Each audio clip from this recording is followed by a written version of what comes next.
Bagaimana membangun sistem informasi baru dapat menghasilkan perubahan dalam organisasi? Membangun sistem informasi baru melibatkan lebih dari sekedar menambahkan perangkat keras dan perangkat lunak baru. Ini juga mencangkup perubahan dalam pekerjaan, keterampilan, manajemen, dan struktur organisasi.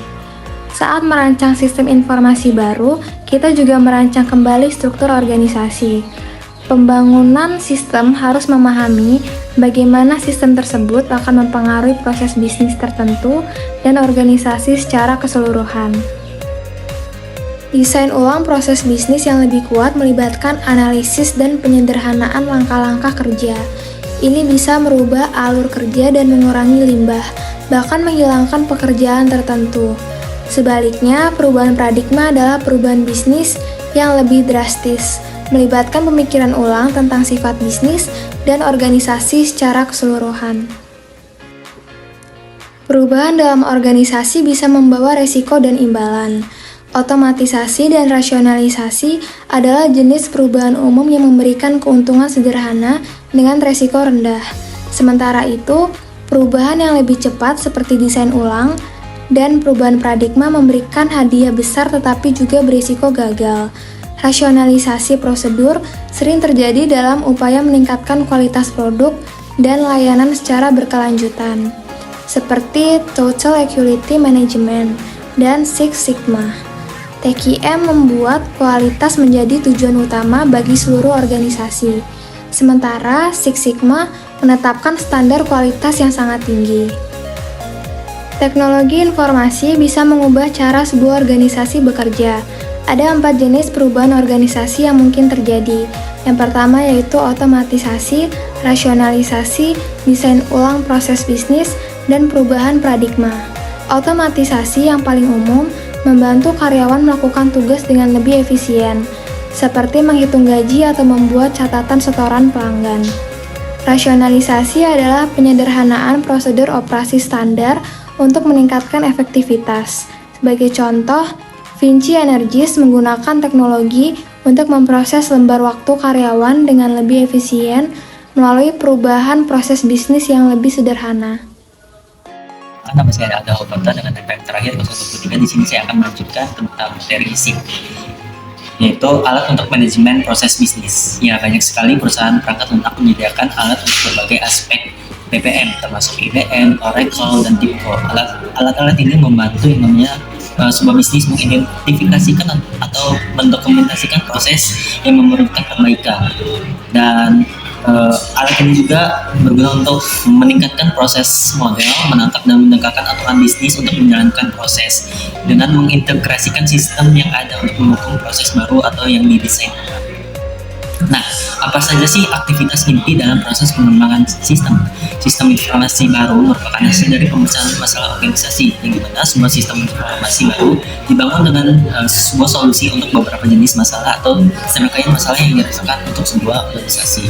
Selanjutnya ialah analisis sistem. Analisis sistem adalah analisis masalah yang coba dipecahkan oleh perusahaan dengan sistem informasi. Ini terdiri dari identifikasi masalah, identifikasi penyebabnya, menentukan solusi, dan identifikasi kebutuhan informasi. Gambar 13.4 merupakan sebuah proses pengembangan sistem yang dimana berguna untuk membangun suatu sistem yang untuk memecahkan menjadi 6 kegiatan inti. Yaitu yang pertama ialah analisis sistem, desain analisis, desain sistem, programmingnya, testing, konversi, produksi, dan maintenance. Selanjutnya ialah menetapkan persyaratan informasi. Mungkin tugas yang paling menantang dari analisis sistem adalah menentukan kebutuhan informasi spesifik yang harus dipenuhi oleh solusi sistem yang dipilih. Kebutuhan informasi dari sistem baru melibatkan identifikasi siapa yang memerlukan informasi, apa, di mana, kapan, dan bagaimana. Analisis persyaratan secara hati-hati mendefinisikan tujuan sistem baru atau yang dimodifikasikan dan mengembangkan dengan penjelasan rinci tentang fungsi yang harus dijalankan oleh sistem baru. Analisis persyaratan yang salah adalah penyebab utama kegagalan sistem dan tingginya biaya pengembangan sistem. Selanjutnya ialah desain sistem.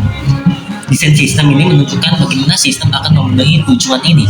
Perencanaan sistem informasi adalah keseluruhan rencana atau model sistem tersebut, seperti cetak biru sebuah bangunan atau rumah. Ia terdiri dari semua spesifikasi yang memberikan bentuk dan struktur pada sistem tersebut. Seperti halnya rumah atau bangunan, sistem informasi mungkin memiliki banyak kemungkinan desain. Setiap desain mewakili perpaduan unik antara komponen teknis dan organisasi. Selanjutnya ialah peran pengguna akhir. Persyaratan informasi pengguna mendorong seluruh upaya pembangunan sistem. Penggunaan harus memiliki kontrol yang cukup atas proses desain untuk memastikan bahwa sistem mencerminkan prioritas bisnis dan kebutuhan informasi mereka.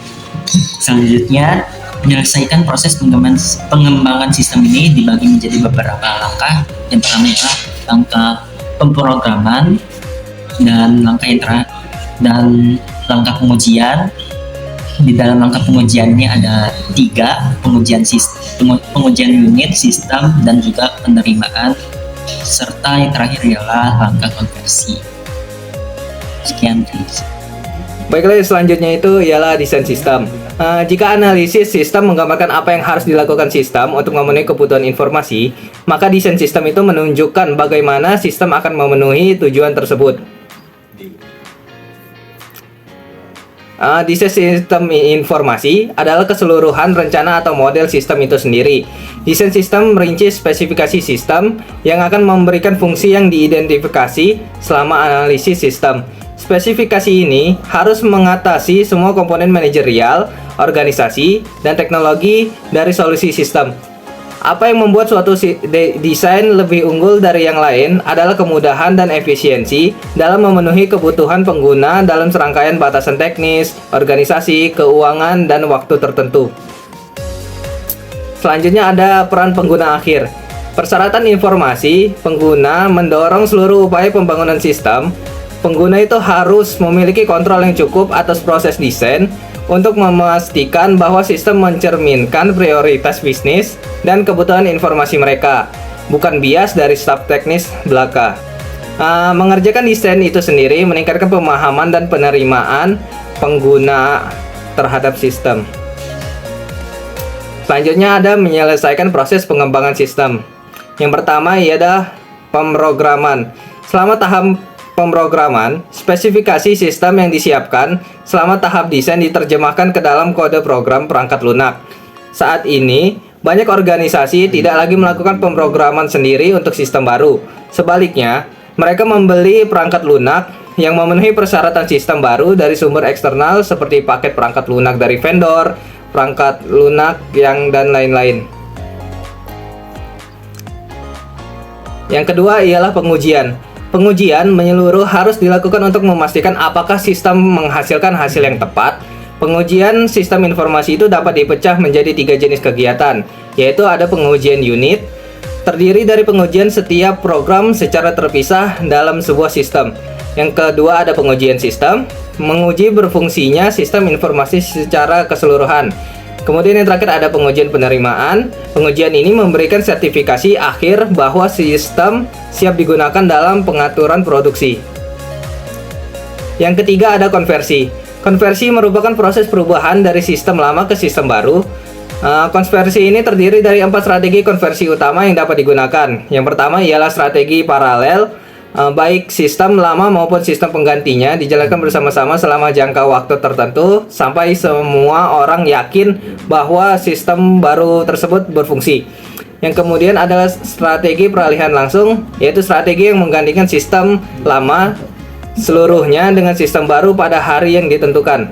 Kemudian ada strategi studi percontohan, yaitu strategi yang memperkenalkan sistem baru hanya pada area terbatas dalam organisasi, seperti satu departemen atau unit operasi. Kemudian yang terakhir ada strategi pendekatan bertahap. Strategi ini memperkenalkan sistem baru secara bertahap, baik berdasarkan fungsi atau unit organisasi. Baiklah, di sini saya akan melanjutkan materinya mengenai 4. Produksi dan pemeliharaan. Setelah sistem baru diinstal dan konversi selesai, sistem dikatakan dalam produksi. Setelah tahap ini, sistem akan ditinjau oleh pengguna dan pakar teknis untuk menentukan seberapa baik sistem telah memenuhi tujuan aslinya. dan untuk memutuskan apakah ada revisi atau modifikasi yang perlu dilakukan.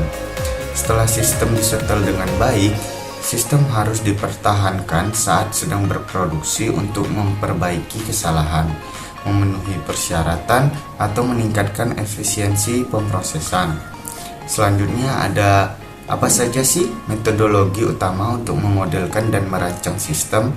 Yang pertama ada metodologi terstruktur.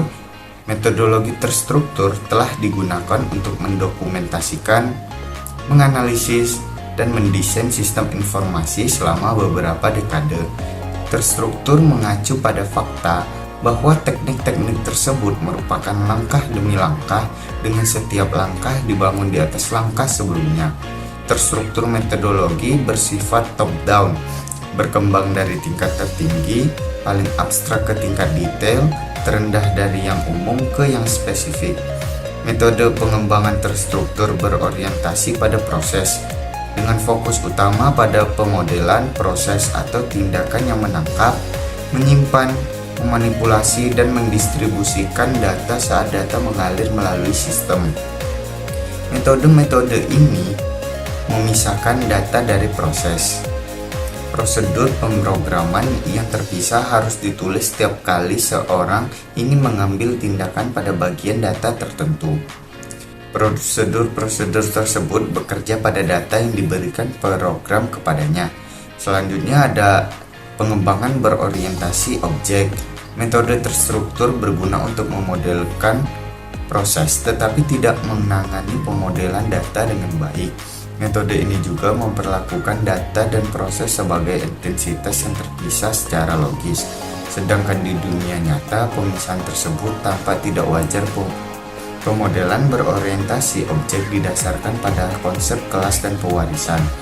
Objek yang termasuk dalam kelas tertentu atau kategori umum dari objek yang sama memiliki fitur-fitur dari kelas tersebut. Kelas objek pada gilirannya dapat mewarisi semua struktur dan perilaku dari kelas yang lebih umum dan kemudian menambahkan variabel dan perilaku unik untuk setiap objek. Kelas objek baru dibuat dengan memilih kelas yang sudah ada dan menentukan bagaimana kelas baru tersebut berbeda dari kelas yang sudah ada, daripada memulai dari awal setiap kali. Baiklah, materi selanjutnya akan disampaikan oleh rekan saya. Lalu ada siklus hidup sistem tradisional. Siklus hidup sistem tradisional adalah suatu pendekatan sistematis dalam mengembangkan, mengimplementasikan, dan mengelola sistem informasi atau teknologi. Pendekatan ini terdiri dari serangkaian tahapan atau fase yang membimbing organisasi atau pengembang dalam proses pengembangan dan pemeliharaan sistem. Meskipun pendekatan ini seringkali bersifat linear, dengan setiap fase berurutan satu sama lain, dalam praktiknya seringkali terjadi tumpang tindih atau literasi antar fase-fase tertentu. Lalu ada keuntungan dan kerugian prototipe. Keuntungannya yaitu, prototipe membantu klarifikasi dan pemahaman kebutuhan pengguna dengan memberikan representasi visual dari sistem yang akan dikembangkan. Dan kerugiannya yaitu pengembangan prototipe tambahan dapat memerlukan sumber daya tambahan dan menyebabkan peningkatan biaya pengembangan. Lalu ada proses prototipe. Prosesnya itu ada 4 proses, yaitu yang pertama mengidentifikasi persyaratan dasar. Lalu proses yang kedua mengembangkan prototipe yang berfungsi, dan yang ketiga menggunakan prototipe. Dan yang terakhir yaitu apakah pengguna puas. Jika pengguna puas, itu akan masuk ke prototipe operasional. Dan jika pengguna tidak puas, itu yaitu merevisi dan menyempurnakan prototipe itu sendiri. Lalu ada paket perangkat lunak aplikasi, layanan perangkat lunak, dan pengalidayaan. Paket perangkat lunak aplikasi merujuk pada kumpulan program komputer yang bekerja bersama-sama untuk menyelesaikan tugas tertentu atau menyediakan fungsi khusus. Sedangkan layanan perangkat lunak cloud atau cloud software service merujuk pada perangkat lunak yang diakses dan dijalankan secara online melalui internet, tanpa perlu menginstal aplikasi secara lokal. Pengalidayaan dalam negeri didorong oleh fakta bahwa perusahaan pengalidayaan banyak memiliki keterampilan sumber daya dan aset yang tidak dimiliki oleh klien mereka. Pengalih daya ke luar negeri menimbulkan biaya tambahan untuk mengatasi perbedaan budaya yang menguras produktivitas dan menangani masalah sumber daya manusia, seperti memberhentikan atau merelokasikan pekerjaan rumah tangga. Semua biaya tersembunyi ini mengurangi beberapa manfaat yang diharapkan dari outsourcing. Perusahaan harus sangat berhati-hati ketika menggunakan agen outsourcing untuk mengembangkan atau mengoperasikan aplikasi yang memberikan semacam keunggulan kompetitif. Selanjutnya, pengembangan kode rendah adalah pendekatan pengembangan perangkat lunak yang memungkinkan pengiriman aplikasi lebih cepat dengan pengkodean tanpa minimal menggunakan pemodelan visual dalam antarmuka gratis untuk merakit dan mengkonfigurasi aplikasi. Alat tersebut memungkinkan untuk menghasilkan aplikasi sepenuhnya operasional untuk memerlukan sedikit pengkodean tambahan. Alat pengembangan tanpa kode bahkan lebih mudah digunakan pebisnis atau non-bisnis IT. Segala sesuatu yang menurut vendor perangkat lunak dibutuhkan pengguna untuk membuat aplikasi yang sudah ada di dalam alat tanpa memerlukan pengkodean. Studi kasus internasional, seorang perusahaan e-commerce sedang berkembang memutuskan untuk membangun dan mengelola sistem baru untuk meningkatkan efisiensi operasional dan memberikan pengalaman pelanggan yang lebih baik. Perusahaan ingin memiliki platform yang dapat mengelola inventaris, pesanan, dan pelacakan pengiriman secara efisien dan memastikan sistem beroperasi dengan lancar, aman, dan dapat diandalkan. Dari kasus tersebut, langkah-langkah yang dapat kelompok kami berikan antara lain menganalisis kebutuhan bisnis dan fungsionalitas sistem, memilih teknologi yang sesuai untuk pengembangan platform e-commerce, menetapkan prosedur pemeliharaan rutin dan pemantauan kinerja sistem, mengimplementasikan kebijakan keamanan data dan privasi pelanggan, melakukan pengujian reguler untuk mengidentifikasi dan memperbaiki bug, menyediakan dukungan teknis untuk pemecahan masalah dan pertanyaan pelanggan. Dengan memperhatikan aspek tersebut, perusahaan e-commerce dapat mencapai keberhasilan dan mengelola sistem yang baru untuk mereka. Studi kasus nasional, sistem e-government merupakan sistem pemerintahan yang terfragmentasi dan tidak terintegrasi. Oleh karena itu, ancaman keamanan cyber yang meningkat. Tantangan yang dihadapi sistem e-government dapat mendapatkan dukungan dan penerimaan masyarakat terhadap sistem baru. Penyelesaian yang dapat kelompok kami berikan terhadap kasus tersebut yaitu sistem membangun platform terintegrasi untuk menghubungkan departemen dan lembaga pemerintah, melakukan kampanye edukasi untuk meningkatkan kesadaran dan penerimaan masyarakat terhadap e-government.